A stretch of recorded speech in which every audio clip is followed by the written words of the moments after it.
Hi, my name is Bob Pryor and I'm here today at ESPN Fantasy Baseball. I'm here because I want to explain how a mock auction draft works. I found the fantasy tab, and within that there's a chance to go to the mock draft lobby.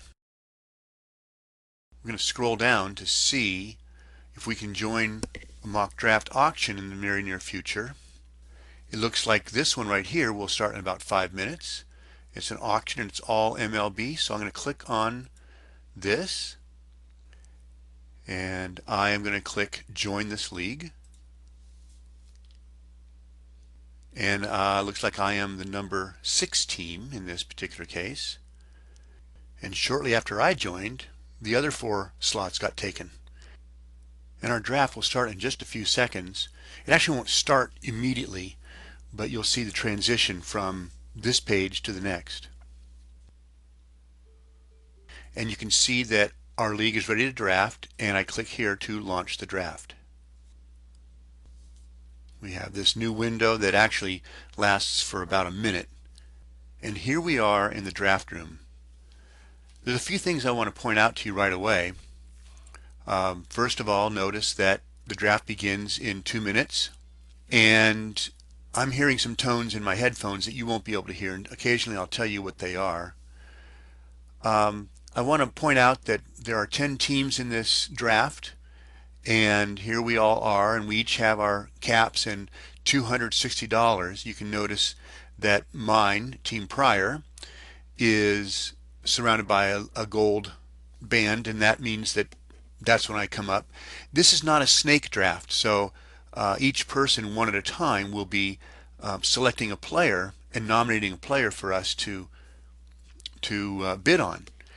We all start with $260, and while I'm waiting for this, I am going to move some players to the queue. And down here we have what's called the nomination queue, and I'll just move Albert Pujols down here, and Matt Kemp.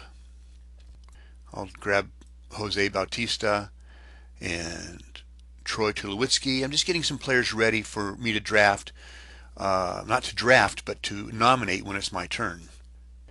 I just got a signal that it's the first player's chance to nominate, and I can see right away that Ryan Braun has been nominated. What's interesting, I also get this tone, this 3-beep tone, that tells me that one of the players that I had in my queue, Ryan Braun, was selected right away. That's just to say that he's been removed from my nomination queue. That's the only thing those 3 tones mean. Right now, I hear going once, going twice, sold. And so that was the high bid, $33. Now Miguel Cabrera is up. And you'll notice that as these players are come up, this is the 2012 season, so we've got the 2011 season stats below, and we have the 2012 projected stats right up here. Now, one thing that's interesting is you'll notice up here that the clock winds down, and then we hear at 5 seconds going once, we're about to hear going twice, but it popped up to 10 seconds, and that's because someone bid again once they heard the going once, going twice, jumped up to 10 seconds again. And that will happen each time a new bid is put in.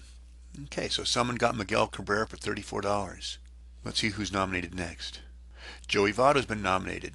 Now you can see here that the pre-draft valuation is at $29. It's quite likely in the beginning that the draft value will actually exceed $29, and here we're already at $24. If I place a bid, well, here it's at $30. The way the bidding works is that here's the current bid, and this one's been sold, so we'll kind of get that on the next player. And this is Cliff Lee, a pitcher. And we can see the bids jumped up to $30 immediately, and that's because someone likely did a manual bid, and we can highlight that, and if we wanted to put in, say, 35, which I'm not going to bid on a starting pitcher, but someone could, and that's awfully high for a starting pitcher, especially when his valuation is $23. But this is a mock draft, and so people get a chance to experiment with different values and see how it all plays out. Now you notice that in my team I haven't drafted anybody yet, And at $260 and 25 slots to fill in this particular case, but there's an average of $10.40 left per slot. That's what I start with. That's what everybody starts with. Each time a bid is made, especially in the beginning when they're higher values like $20 and $30, what we discover is that this average will drop accordingly. Okay, I'm about to hear a tone. I hear a tone because it's my turn to nominate, and you can see this little arrowhead that points to me in the highlighted area. I'm going to nominate Troy Tulowitzki and see what happens here. So I'm going to pick on Troy Tulowitzki. I've got to come over here. I'm getting a beep in my head to say, nominate, please. And I'm automatically the top bidder at $1. But once someone bids, this red bar will light up and will indicate what the next bidding opportunity is. I bid $29. It goes blank because now I'm the top bid, but someone outbid me right away. So I click on it again, and I click on it again. Sometimes people will beat you to the punch. Now I've got the high bid at $35, and that's way, well, that's a little bit beyond his 31. I'm going to bid 37. I think I just got Troy Tulowitzki to Team Pryor. So what that looks like now is that Troy Tulowitzki is my shortstop. It shows him here, it shows the dollar value, and notice that the average left per slot has dropped. The lowest average per slot is $1. You cannot go below $1 because in the end of it, especially with 25 rounds, 25 players, sometimes the last few players, that's all they get is go for $1 because no one has enough money to outbid you, and also because no one might want those players that are only worth $1 at that point in time. Sometimes you can get some really good bargains.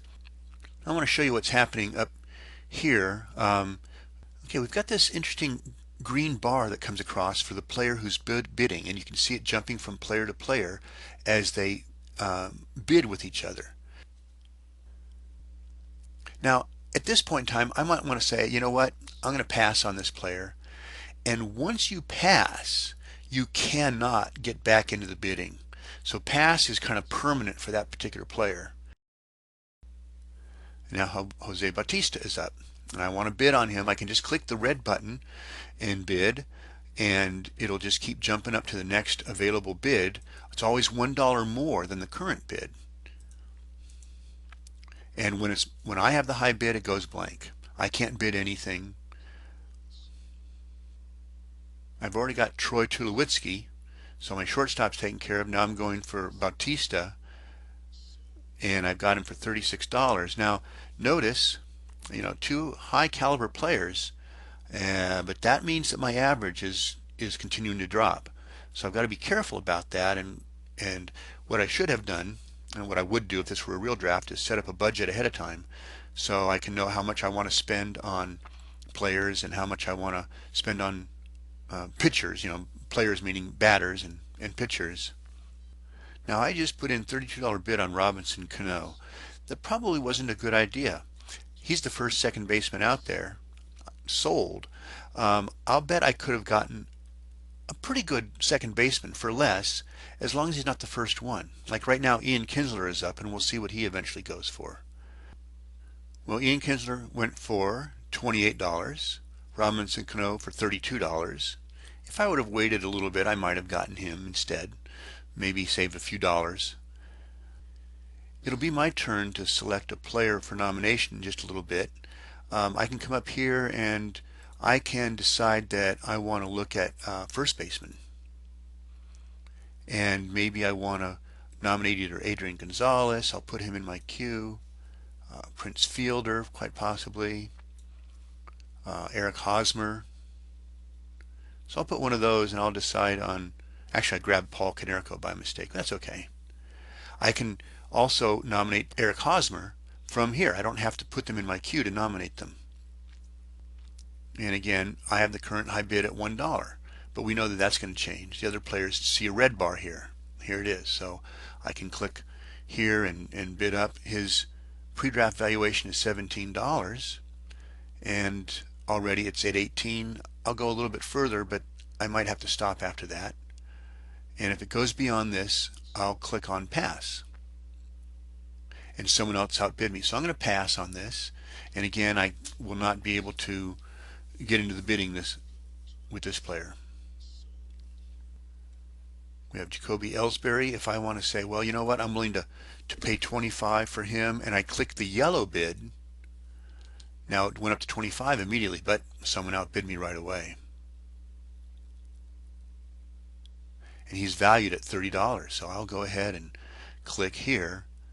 Using the manual bid is kind of tough because it's sometimes hard to get it activated and get it activated in time.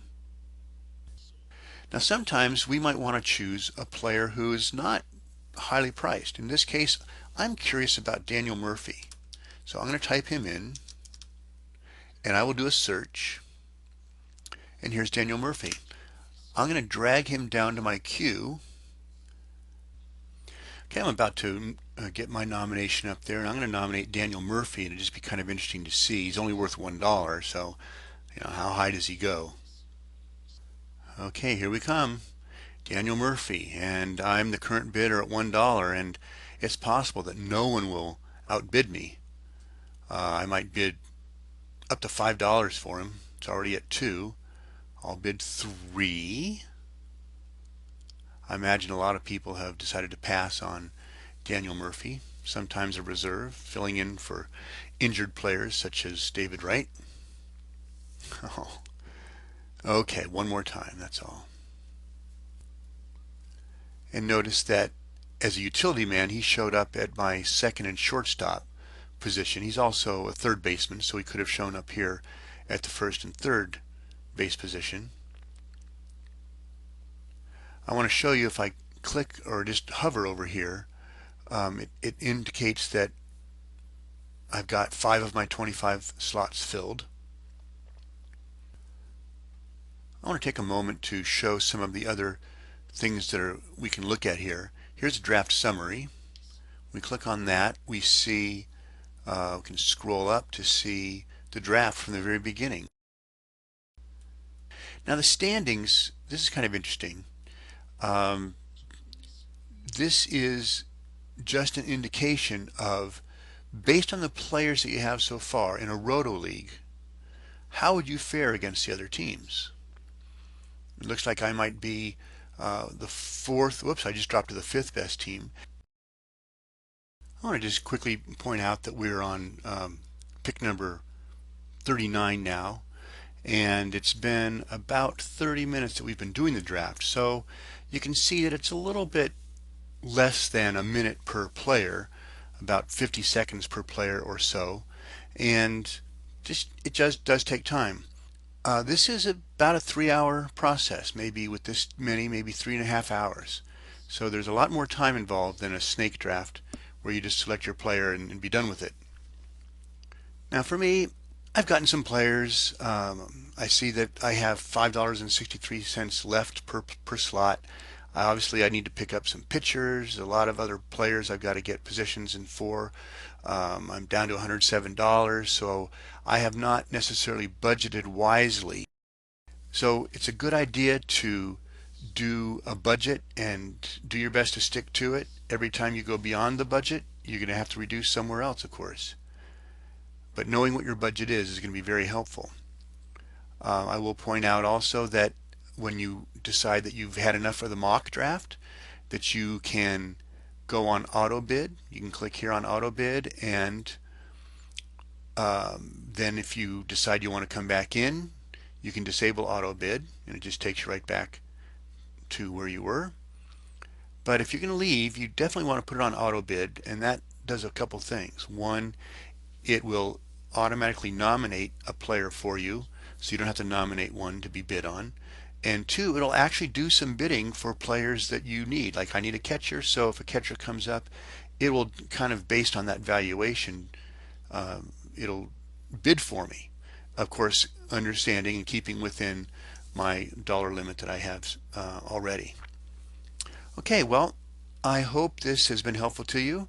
I'm going to ask you to have fun with it and don't get too crazy about it, but be prepared, and I wish you the best. Bye-bye.